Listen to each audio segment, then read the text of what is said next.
인생의 중간 점검, 인생의 중간 점검이라는 말씀의 제목을 가지고 욥기 29장을 통하여서 우리의 삶을 다시 한번 체크하고 또 하나님께서 오늘 이 아침에 주시는 그 음성을 듣기를 간절히 소원합니다. 우리가 어떤 큰 프로젝트를 진행할 때 우리가 꼭 해야 될 것들이 있습니다. 그것이 바로 중간 점검입니다.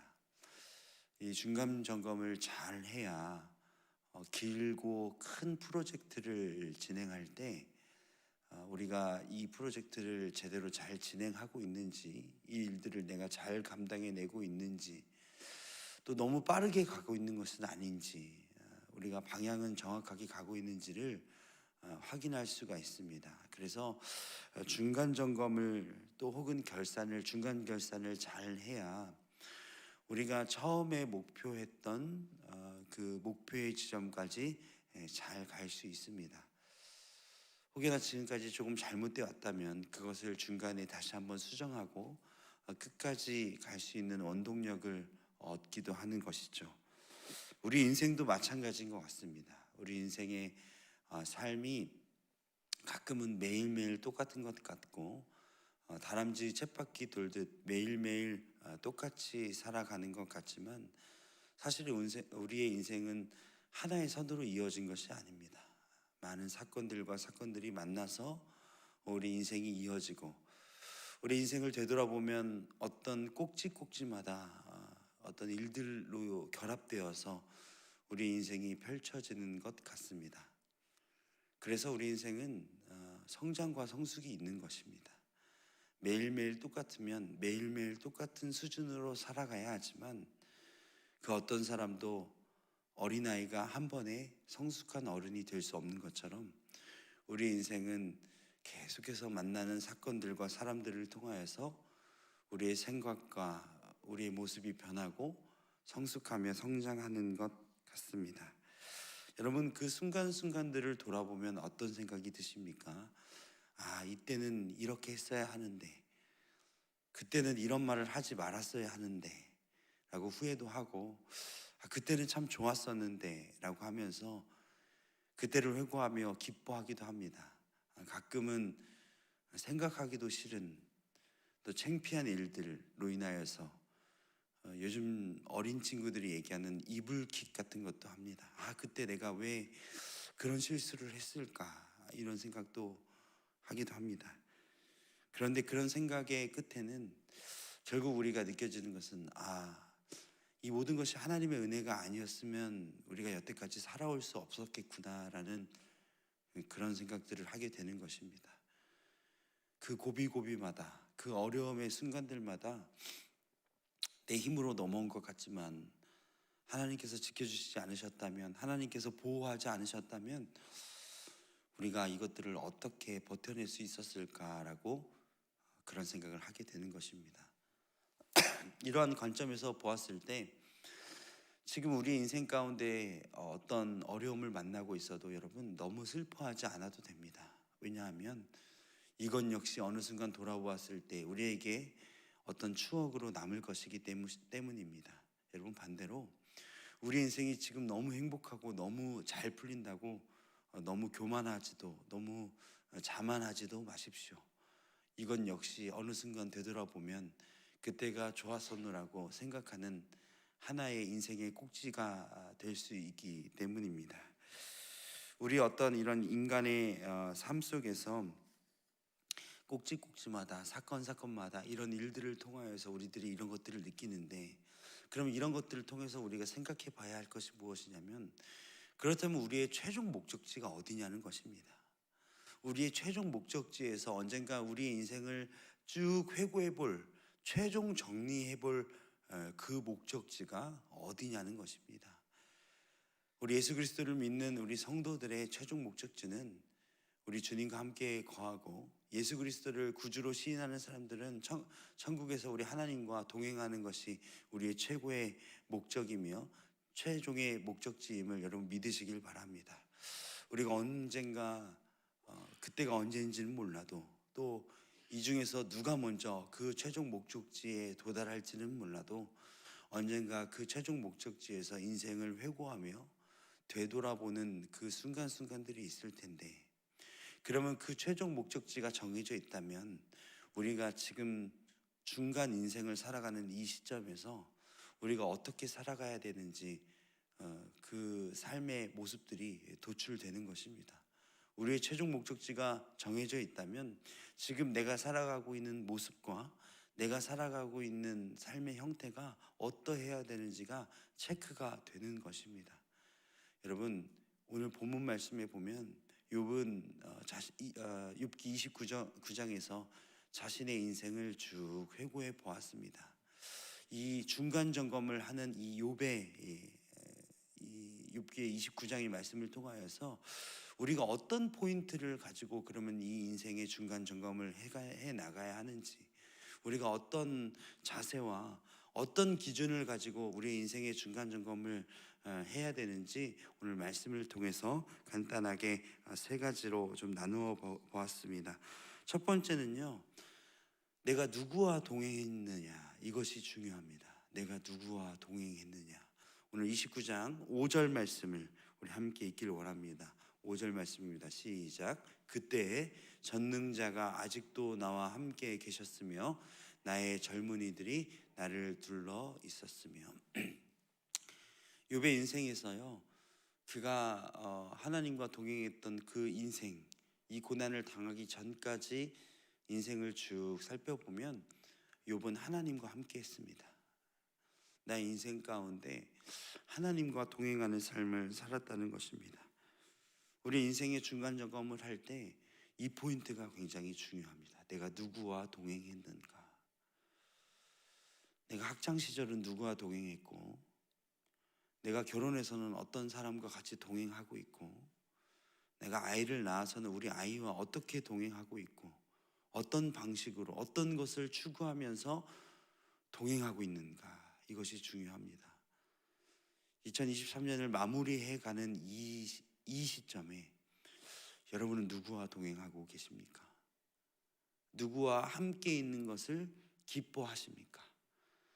누구와 시간을 보내는 것이 유익하다고 생각하십니까? 여러분, 우리 인생의 중간 점검을 할 때 누구와 동행하는가를 잘 점검해 보시는 우리 사랑하는 성도 여러분 되시길 간절히 소원합니다. 두 번째는요, 내가 무엇에 관심이 있는가, 이 포인트가 굉장히 중요합니다. 오늘 본문 말씀 13절 말씀을 함께 읽어보길 원합니다. 13절 함께 읽습니다. 시작. 망하게 된 자도 나를 위하여 복을 빌었으며 과부의 마음이 나로 말미암아 기뻐 노래하였느니라. 15절 16절도 함께 같이 읽기를 원합니다. 시작. 나는 맹인의 눈도 되고 다리 저는 사람의 발도 되고 빈궁한 자의 아버지도 되며 내가 모르는 사람의 송사를 돌보아 주었으며. 욥이 무엇에 관심을 두고 있었느냐 보면 그는 잘 나가고 자신이 더 많은 부와 명예를 누릴 수 있는 그 방법을 선택하지 않았습니다. 욥은 동방의 부자이고 동방의 의인이라고 성경에 나와 있습니다. 근데 이 부자와 의인이 관심 두었던 곳은 어렵고 힘들고 눈물 나는 사람들과 함께 하였고 또 그것에 관심을 두고 있었다는 것을 알 수 있습니다. 2023년 마무리하는 12월 달에 여러분 무엇에 관심을 두며 내 인생을 살아가고 있는지 한번 체크해 보시길 바랍니다. 물론 내가 바쁘게 살아가는 그 포인트에 집중하여서 주변을 잘 둘러볼 여유가 없는 분들이 분명히 이 자리에는 있을 줄 압니다. 그런데 여러분, 아까 제가 설교 초반에 말씀드린 것처럼 우리의 최종 목표는 이미 우리가 정해져 있는데, 우리가 언젠가 그 주님 앞에서 우리의 모든 것들을 결산받는 그 순간들이 분명히 있는데, 그렇다면 우리가 이 중간 점검을 하는 이 시점에 우리가 무엇을 해야 되고 무엇을 관심이 둬야 되는지 여러분 답이 나오는 것 아닙니까? 우리의 인생 가운데 나의 명예와 나의 이름과 나의 가족들의 어떤 부를 위해서, 행복을 위해서만 달려가고 있다면 물론 그것도 중요하지만 그것보다 더 중요한 가치가 있다는 사실을 여러분 이 아침에 꼭 깨달으시길 간절히 소원합니다. 12월 추운 겨울입니다. 물론 우리도 살아가기 힘든 이 삶이지만 우리보다 더 어렵고 힘들고 눈물나게 살아가는 주변의 이웃들이 얼마나 많은지 모릅니다. 매일 운전하다 보면 저 폐지를 줍는 저분은 왜 저렇게 추운 겨울에 저렇게 살아가고 계실까? 왜 저 사람은 벌벌 떨면서 얇은 옷으로 살고 있을까? 우리 주변에 조금만 눈을 돌아보면 어렵고 힘들게 살아가고 마음만 어려운 것이 아니라 물질적으로도 어려운 사람들이 너무나 많습니다. 여러분, 그들에게 관심을 갖는 올 한 달이 되시길 간절히 소원합니다. 그때 그것에 관심을 가질 때 우리가 최종 결산 받는 그날 하나님께 우리가 칭찬받는 주의 백성이 되는 줄 믿으시길 바랍니다. 주님 앞에 섰을 때 누구누구야, 너는 너를 위해서만 살아왔구나. 네가 가진 거 손에 꼭 움켜쥐고 도저히 손을 펼 줄은 몰랐구나. 주님 앞에서 이렇게 결산받으면 얼마나 창피할까요? 주님 앞에 얼마나 죄송스러울까요? 그런 생각을 설교를 준비하면서 저부터 적용하고자 그렇게 생각을 해보았습니다. 여러분, 무엇에 관심을 갖고 계십니까? 제가 설교 때마다 가끔 얘기하는 것처럼 아파트가 몇 억이 올랐다 떨어졌다, 언제 팔아야 할까? 여러분, 이거 관심 가질 수 있죠. 충분히 가지셔야 합니다. 그러나 여러분, 이 12월 이 연말에라도 우리가 가진 것, 아파트 조금이라도 더 오르길 기도하기보다는 내가 가진 건물이 금액이 조금 올랐을 때 조금 더 빨리 처분되기, 그거를 위해서 기도하기보다는 내 주변에 어려운 그 이웃들을 위해서 기도해 주시는 것이 하나님 앞에서 최종 결산을 받을 때 더 큰 은혜를 하나님께서 잘했다 칭찬받는 우리 주의 백성이 될 줄 여러분 믿으시길 바랍니다. 마지막으로 나는 어떤 영향을 끼치며 살아가는가, 이것이 체크하는 중요한 포인트입니다. 나는 어떤 영향을 끼치며 살아가는가. 오늘 본문에 21절과 22절 우리 한 목소리로 같이 읽기를 원합니다. 함께 읽겠습니다. 시작. 무리는 내 말을 듣고 희망을 걸었으며 내가 가르칠 때에 잠잠하였노라. 내가 말한 후에는 그들이 말을 거듭하지 못하였나니 나의 말이 그들에게 스며들었습니다. 여러분, 우리는 어떤 영향을 끼치는지 확인하면서 살아가야 합니다. 어떤 위치에 올라가거나 조금 나이가 들어가면서 우리가 조심해야 될 것들이 있습니다. 어떤 사람들이 내 어떤 직장의 위치나 사회적 명예가 올라가면 아무래도 나의 말들을 좀 경청해 주길 마련입니다. 그런데 그 말이 진짜 존경하는 마음에서 나오는 말인지 내 인생을 체크해 봐야 됩니다. 나의 말들이 저 사람에게 진짜 유익을 주고 있는지를 한번 생각해 보아야 된다는 것입니다. 나이가 들어갈수록 어떤 사회적 위치가 올라갈수록 우리의 말 한마디 한마디가 참 그들에게 많은 영향을 끼치는데 그것이 잔소리가 되면 안 됩니다. 그것이 흔히 얘기하는 어떤 귀에 정말 듣기 싫은 그런 이야기가 되면 안 되는 것입니다. 우리가 살아가면서 두 가지의 사람의 종류가 있는 것 같습니다. 어떤 사람은 저 사람 말 언제 끝나나 하는 그런 항상 불만을 가지고 이야기를 듣는 사람. 어떤 사람은 그 사람이 말하지 않아도 그 사람의 행동만 보아도 따라하고 싶은 두 가지의 종류의 사람이 있는 것 같습니다. 여러분, 어떤 사람입니까? 한번 보십시오. 가정에서 자녀들에게 어떤 부모입니까? 엄마 잔소리 좀 그만해. 이 얘기 한 번씩 들어보지 않으셨습니까? 하도 그 소리. 여러분, 그 얘기 한다면 뭔가 잘못되고 있는 것입니다. 그런데 우리 자녀들이 알게 모르게 저의 행동과 표정과 말투를 따라하는 그것들을 볼 때가 있습니다. 그럼 어떤 생각 드시나요?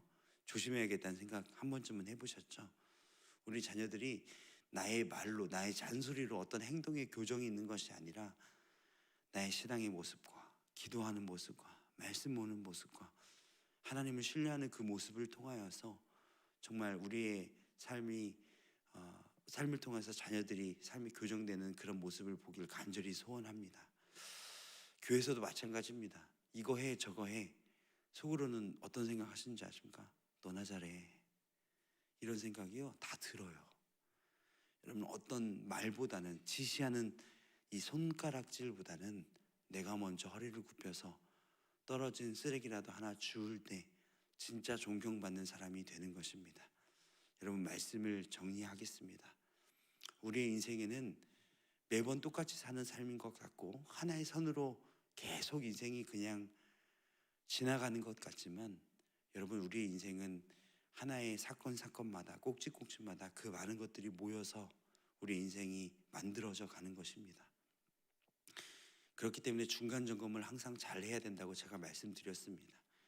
그런데 어떤 포인트로 중간 점검을 해야 됩니까? 우리가 누구와 동행하며 우리 무엇에 관심이 있으며 우리가 어떤 영향력을 끼치며 사는지 우리가 이 포인트로 우리의 삶을 잘 점검해 보시길 바랍니다. 그리고 언젠가 우리의 최종 목적지가 주님과 동행하는 그곳일 텐데 그곳에서 주님 앞에서 부끄럽지 않게 지금 잘못 가고 있다면 우리의 삶을 잘 교정하고 잘하고 있다면 더욱 힘을 내서 걸어가는 우리 사랑하는 온사랑교회 성도 여러분 되시길 간절히 소원합니다. 기도하시겠습니다.